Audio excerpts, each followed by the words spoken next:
ጂሚ ኻመሸጥ ፍዮሩታት እናወፀ ናብ ኣፍቃሪቱ ጆርላኒ ይድውል ካብኡ ምሰል ዓለቶ ሰላም ፍቕረይ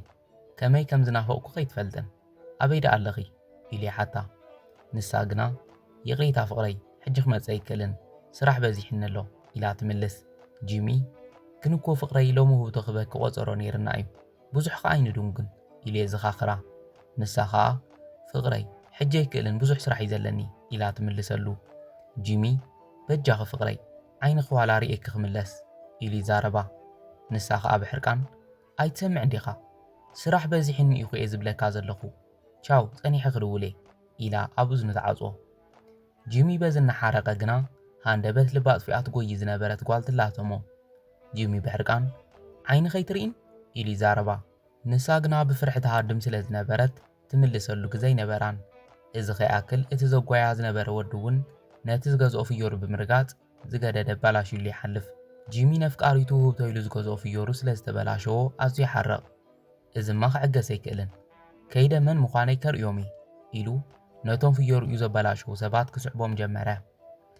ብኻልእ ገጽ ውሽማ ሕፂቲ ጂሚ ዝኾነ ኣጉስቶ ፍቕረይ ኣብ ዓራት ኣዝዩ ክንፍዕቲ ምዃን ክዝገልጽ ቃላት የብለይን ኢሉ የድንቓ ንሳ እውን ዋላ ንስኻ ኢላ ተመጉሶ ካብኡ ቐፂሉ ኢዳ እናሰዓመ ፍቕረይ ከምዚ ዝበለ ዘይሙኖ ግዘ መዓልታዊ እናተራኸብና እንተሕለፍና እንታይ ይመስለኪ ኣነ ዝሳሕቲ ምረኻብና ኣይፈተኽዎን ኢሉ ሓታ ንሳ ግና ፍትወይ ርክብና ንቡር ከም ዘይኮነ እኮ ትፈልጥ ኢኻ ኢላ ትምልሰሉ ኣጉስቶ ከዓ ክልቴና ዝጠቕመናን ዝጎድአና ንፈልጥ ዓበይቲ ሰባት ኢና ከም ዝደለናዮ ክንራኸብ እውን ንኽእል ኢና ኢሉ ይዛረባ ንሳ ከዓ ብሕርቃን ኣነ እኮ ሕፂት እየ ኣፍቃሪየይ ዘይግብኦን ኢላ ትምልስ ንስ ግና ኣብ ሓሳቡ ጸኒዑ በጃኺ እናበለ ይልምና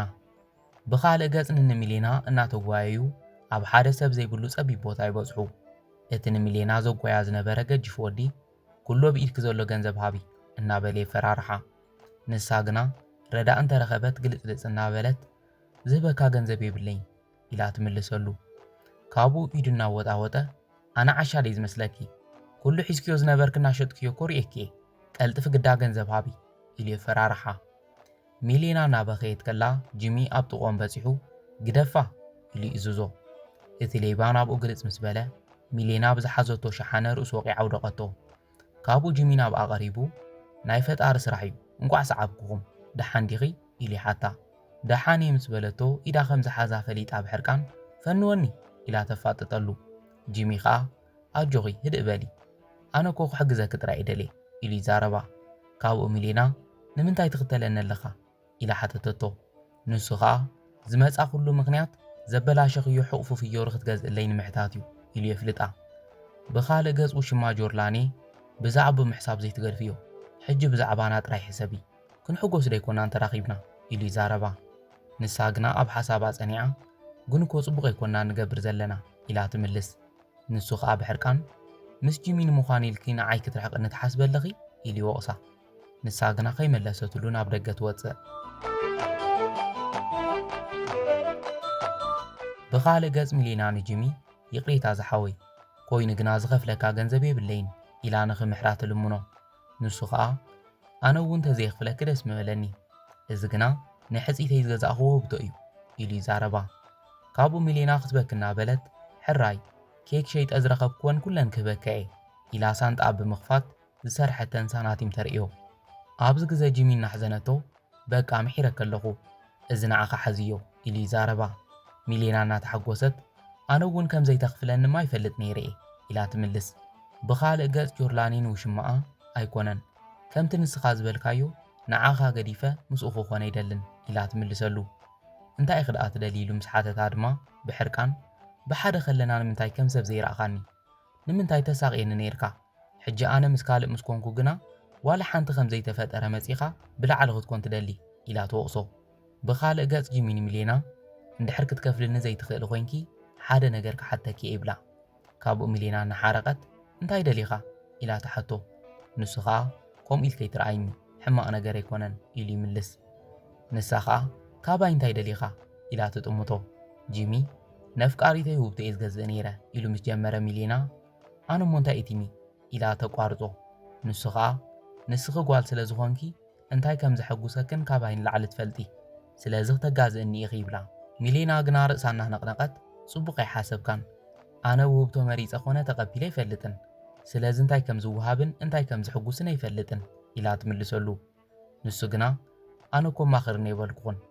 ዕዳዛ ፍዮሪ ከም ዘለክኻ ኣይትረስዒ ንዕናይ ኢሉ ይዛረባ ካብኡ እናሓረቐት በል ንቐልጥፍ ብዙሕ ስራሕ እዩ ዘለኒ ኢላ መሪሓቶ ትኸድ ብኻልእ ገጽ ኣግስቶ ንጆርላኔ ከምኡ ክትገብረ ይግባእን ሕጂ እኮ ጽቡቕ ኢና ዘለና ውዕል ሓዳር መርዓ የድልየናን ተረዲእኽኒ ኢሉ ይሓታ እሺ ተረዲኤካ ኢላ ክትከድ ክትብል ግና ጠጠው ኣቢሉ ብኽፍኣት ከይትርእይለይ ግና ሕፁይኪ ከም ደስ ዝበለካ ሕንቂቑ ከምብረኪ ዝኽእል ሚልዮነር እዩ ኣነ ግና ብመሃያ ጥራይ ዝናበር ተራ ሰራሕተኛ እየ ተረዲእኽኒ ዶ ኢሉ ደጊሙ ይሓታ ንሳ ኸኣ እወ ምናልባሽ ሓቂ ክኾን ይኽእል እዩ ቻው ኢላቶ ንምኻድ ተዳለወት ኣውጉስቶ ግና ኢዳ ሒዙ ኣብ መንጎና ሰላም ሰፊንዎ ኢሉ ይሓታ ንሳ ኸኣ እወ ኩሉ ሰላም እዩ ኢላቶ ትወፅእ ንሳ ምስ ከደት ኣውጉስቶ ምስ ባዕሉ እንታይ ይኾን ከም ዘለኹ ኣይፈልጥን ነዚኣ ግና ብፍቕረ የጸሊለየ እየ እናበለ ይሕጐስ ብኻልእ ገጽ ጂሚን ሚሌናን ንጆርላኔ ዝኾኑ ውህብቶ ሒዞም እናወፁ ሚሌና ኩሉ ነገር ኣዝዩ ጽቡቕ እዩ ኣፍቃሪትካ ከም ትፈትዎ ኸኣ ርግጸኛ እየ ትብሎ ንሱ ግና እንደዒ ተትሕጐስ ጽቡቕ ነይሩ ኢሉ ይምልሰላ ኣብ መንጎ እዚ ሚሌና ተኪዛ ምስ ረኣያ እንታይ ደኣ ኾንኪ ኢሉ ይሓታ ንሳ ኸኣ ኣነ ከም ዝበለ ውህብቶ ተዋሂበ ኣይፈልጥን ይበ እውን ኣይፈልጥን ኢላ መሬት ክትጥመት ትጅምር ጂሚ ኸኣ ኣይትጋገይ ሚሌና ቀዳማይ ነገር ንስኻ ኣዝዩ ክምልክዕ ትጓል ኢኺ ካልኣይ ከዓ ንዓኺ ዝኾን ትደልዮ ኩሉ ዘማልአል ክወዲ ከም ትረኽቢ ርግጸኛ እየ እንታይ በለ ክትብሊ ኢኺ ኢሉ ይዛረባ ካብኡ ቐፂሉ መሓዙት እንተኾንና እንታይ ይመስለኪ ኢሉ ይሓታ ሚሌና ኸኣ ኣጸቢቕና ስለ ዘይንፋለጥ ግና ጽቡቕ መሓዙት ክንኮን ኢና ኢለ ይግምትን ኢላ ትምልሰሉ ሕጂ ዝተላለናዮ እውን እኮ ይሕሰብ እዩ ግዲ የብልክን ጽቡቓት መሓዙት ኢና ክንኮን ምስ በላ እሺ ካብ ሎሚ ጀሚርና መሓዙት ኢና ኢላ ትዛረቦ ኣብ መንጎ እዚ ጆርላኔ ብጎደና እናሓለፈት ትሪኦም እሞ ብሕርቃን ጂሚ ምዛው ዛል እንታይ ይገብር ኣሎ ኢላ ብጉያ ናብኦም ክትከድ ትጅምር ጂሚን ሚሌናን እናሰሓቑ ጆርላኔ መፅያ ፍቕረይ ከመይ ውዒልካ ኢላ ትሓቶ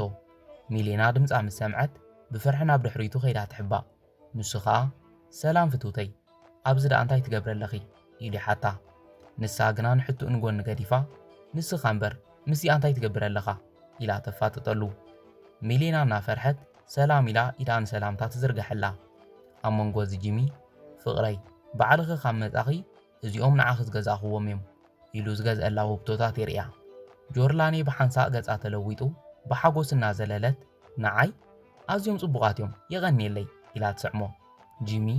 እወ ፍቕረይ ነዚ ክገዝእ ኸኣ ሚሌና እያ ሓጊዛትኒ ኢሉ የላልያ ካብኡ ሚሌና ቦሎ ኣነ ስራሕ ስለ ዘለኒ ክኸደ ኢላቶም ትኸድ ንሳ ምስ ከደት ጆርላኔ ናብኡ ቐሪባ ምስ ሓላፊት መገዲ ንምንታይ ማዕረ ክንዲ ዝትቀራረብ ኢላ ትሓቶ ንሱ ኸኣ ኣይትጋገይ ፍቕረይ ጋሻ ኣይኮነትን ሚሌና እኮ መሓዛ እያ ኢሉ ይምልስ ንሳ ኸኣ እናቐይዐት መሓዛኻ ካብ መዓዝ ኢላ ትሓቶ ጂሚ ካብ ሎሚ ኢሉ ምስ መለሰላ ሓቂ ኢላ ተፋጥጠሉ ጂሚ ቐፂሉ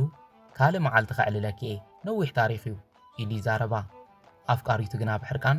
ጌራቶ ዘላ ኽዳነይ ትሪኡ እንዲኻ ግዳም ሓደርኩ እያ ትመስል ምስ ከምዚኦም ዝበሉ ሰባት ንምንታይ ትቐርብ ኢላ ትቋየቆ ንሱ ኸኣ የኣኽለኪ ጆርላኔ ሰባት ብኽዳኖም ምፍራድ ከም ዘይፈቱ ትፈልጢ ኢኺ ኢሉ ብዓውታ ይዛረባ ንሳ ኸኣ በል ክትፈልጥ ኣነ ግና ከምኡ እየ ዝሓስብ ብምባል ሒዝዎ ዝነበረ ውህብቶ መንጢላቶ ትኸድ ንሱ ኸኣ ጆርላኔ ጽንሒ እናበለ ይስዕባ ንጽባሒቱ ጂሚ መደቀሱ ክፍለት ጸባቢቑ ፍቕረይታይ ረኺብዋ ኢስካዕ ክንዲ ዘንጊዓ እናበለ ንጆርላኔ ክጽበያ ይጅምር ኣብ መጠረሽታ ኸኣ ቴሌፎን ኣውፂኡ ይድውለላ ጆርላኔ ቴሌፎኑ ምስ ኣልዓለቶ ሰላም ፍቕረይ ኣበይ ደኣ ኣለኺ ቅድሚ 1 ሰዓት ንኽንራኸብ ኮ እዩ ቖፀሮና ኢሉ ይሓታ ንሳ ግና ረሲዓቶ ስለ ዝነበረት ብስምባደ ይቕሪታ ፍቕረይ ሓልቓ ኢሎም ክውድኡ ዘለዎም ስራሕቲ ይብኒ ኣብ ስራሕ እየ ዘለኹ ጸኒሐ ምስ ወዳእኹ ባዕለይ ክድውል እየ ትብሎ ጂሚ ድምፆ ትሒቱ ፍቕረይ ንእሽተ ግዜ ሕጂ ኣይትረኽብን ኢሉ ይሓታ ንሳ ግና ብሕርቃን ኣይጥዕመንን እየ ዝብለካ ዘለኹ ጸኒሐ ክድውል እየ ቻው ኢላ ኣብ እዝኑ ተዓፃ ካብኡ ጂሚ ኣብ ኢዱ ኻቲም ሒዙ እስካዕ ምሸት ካብ ምጽባይ ወፃእ ካልእ መማረፂ የለን ይብል እሞ ባዕሉ ኸኣ መሊሱ ኣይኮንን ጆርላኔ ትመስል ምልክዕቲ ጓል ሰበይተይ ንምግባር እስካዕ ምሸት ክጽበ የብለይን ናብ ስራሕ ክኸደ ኢሉ ይወፅእ ብኻልእ ገጽ ጆርላኔ ኣብ ስራሕ ከላ ውሽማኣ ኣጉስቶ ይድውል ምሰል ዓለቶ ሄሎ ጽብቕቲ ኣብ ስራሕ ዲኽዳ ኢሉ ይሓታ ንሳ ኸኣ እወ ንእሽቶ ስራሕ በዚሕኒ ኢላ ትምልስ ካብኡ ቐጺሉ ናብ ገዛ ይትመጽን ኢሉ ይሓታ ንሳ ኸኣ ኣነ ንስኻ ንዕለሉ ጉዳይ ዘሎ ይመስለንን ኢላ ትምልሰሉ ኣጉስቶ ብድፍረት ምናልባሽ ንዕልለሉ ጉዳይ የብልናን ይኾን ንገብሮ ነገር ግና መሊኡ እዩ ኢሉ ይዛረባ እዚ ምስ ሰምዐት ገጻ ብሓንሳ ይለዋወጥ ካብ ኣጉስቶ ዘረቡ ብምቕጻል ኣብ እንዳደይ ገዛኤ ዘለኹ ንዒ ኢሉ ይዝዛ ጆርላኔ ዝመጸ ይመስለንን ኢላ ትምልሰሉ ንሱ ግና ዘረባኣ ከም ዘይሰምዐ 15 ደቂቕ ክጽበየኪ እየ ኢሉ ቴሌፎን ይዓጻ ጆርላኔ ቁሩብ ከተማትእ ጸኒሓ ኮምፒተራ ጠፋፊኣ ካብ ቤት ጽሕፈታ ትወፅእ ጆርላኔ ናብ ታክሲ እናተሰቐለት ከም ኣጋጣሚ ጂሚ የብኡ ይበጽሕ እሞ እናገረሞ ጆርላኔ ናበይ ደኣ ትኸደላ ብዙሕ ስራሕ ስለ ዘለኒ ኣይወፅእን እንደይበለትንን ኢሉ ክስዕባ ይጅምር እናተኸታተሉ ነዊሕ ምስ ከዱ ካብ ታክሲ ወሪዳ ናብ ሓደ ገዛ እናኣተወት ይሪኣ ካብኡ ምስ ባዕሉ እዚ ደኣ ናይ ቀደመ ኣፍቃሪኣ ገዛ ደይኮነን እንታይ ክትገብር ናብኡ ትኸደላ ኢሉ ንነብሱ ይዓታ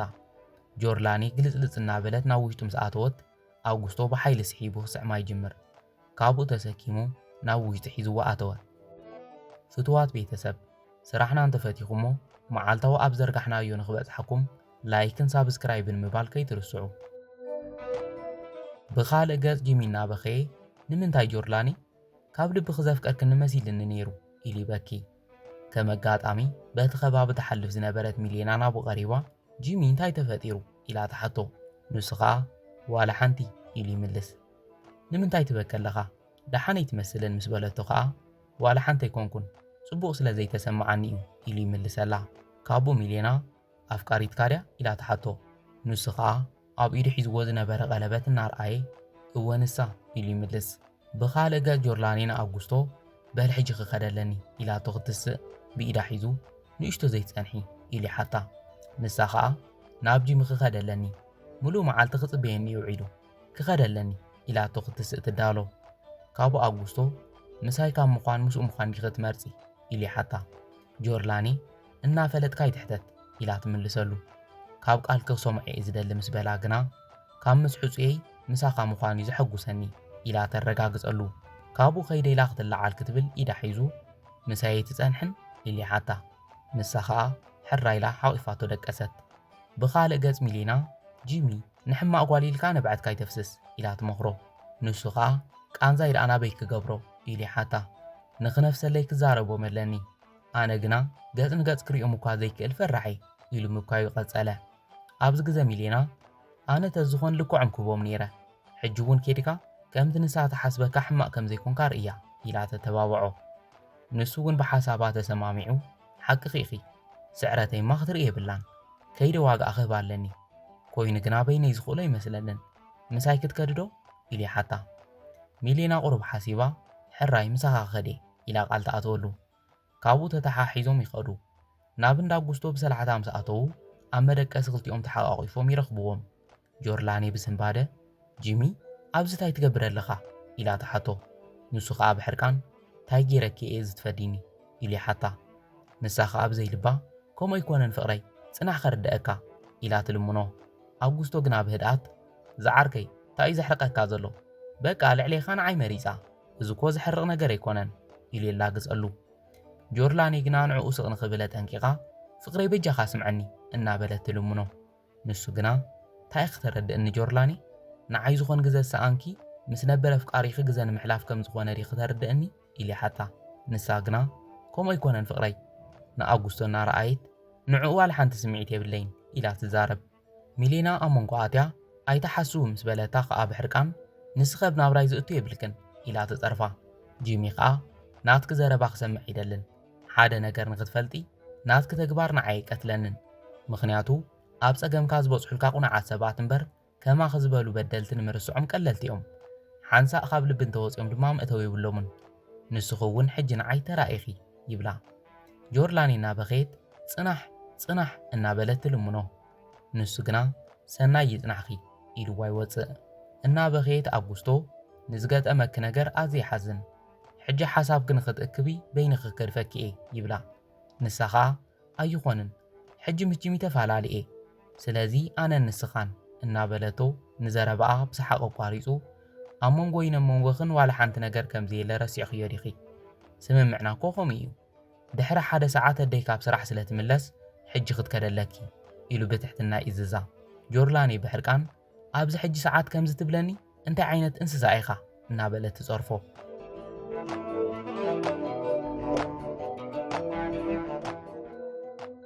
ብኻልእ ገጽ ጂሚን ሚሌናን እናወፁ ጂሚ የቐኒየለይ ምኽርኻ ሓቂ እዩ ነይሩ ምስ ረኸብኳ ኩሉ ነገር ነፊስለይ ኢሉ ይዛረባ ንሳ ኸኣ ኩሉ ዝገበረትካ ሕጂ ኸታዕሳ እዩ ኢላ ትምልሰሉ ካብኡ ጥቢቑ ይሓቕፋ እሞ ኣብ እዋን ፀገመይ ኣብ ጎነይ ስለ ዝኾንኪ የቐኒየለይ ኢሉ የመስግና ንሳ እውን ንስኻ እኮ ዝፈትዎ መሓዛ ኢኻ ኢላ ትምልሰሉ ካብኡ ጂሚ ሕጂ ኣይስክሬም ተኣንገድኩኸ ኢሉ ይሓታ ካብኡ ሕራ ኢላ ትምልሰሉ እሞ ሓቢሮም ይኸዱ ድሕረ ዋርሕ ንበይኖም እናዕለሉ ጂሚ ምስ መሓዙኡ ብፍቕሪ ክወድቕ ኢሉ መን ይሓስብ ኢሉ ይሓታ ሚሌና ኸኣ ኣነ ካብ ዝተራኸብናላ መዓልቲ ጀሚሩ የፍቂረካ ንስኻ ክተፍቅረኒ ኢኻ ኢለ ግን ኣይገመትኩን ኢላ ትምልሰሉ ጂሚ እናገረሞ ንምንታይ ኢሉ ይሓታ ካብኡ ዘረብኡ ቐፂሉ ንስኹ እኮ እስካ ሕጂ ካብ ዝረኸብክዎን ኣዋልድ እታ ዝመቀርኪ ኢኺ ኢሉ የድንቓ ንሳ ኸኣ ኣነ ይምጥነካን ኢለ እየ ዝሓስብ ነይረ ትብሎ ንሱ ግና እናሓቖፈ ፈጺም ክውሒድክን ኣይትፈልጥን ንመጻ እውን ኣይክትውሕደንን ኢኺ ኣነ ተዘይረኽበክ እውን ኩሉ ነገሩ ዘይስስዐልክ ሰብኣይ ከም ትረኽብ ርግፀኛ እየ ኢሉ የጸናንዐላ ንሳ ኸኣ ህይወት ብዘይካኻ ክሓስቦ ይክእልን ኢላ ትምልሰሉ ንሱ ኸኣ ዋላ ኣነ ጽባቕ ኸድኒቐ ይመንዎን ህይወተይ ገነት ይኽለዊጥ እያ ንዓኽ ዘለኒ ፍቕሪ መለክዕ የብሉን ኣዝየ ዘፍቅረኪ ይብላ ሚሌና ኣነ እውን ወለላይ ምስ በለቶ ከንፈራ እናሰዓመ ፍቕሩ ይገልጸላ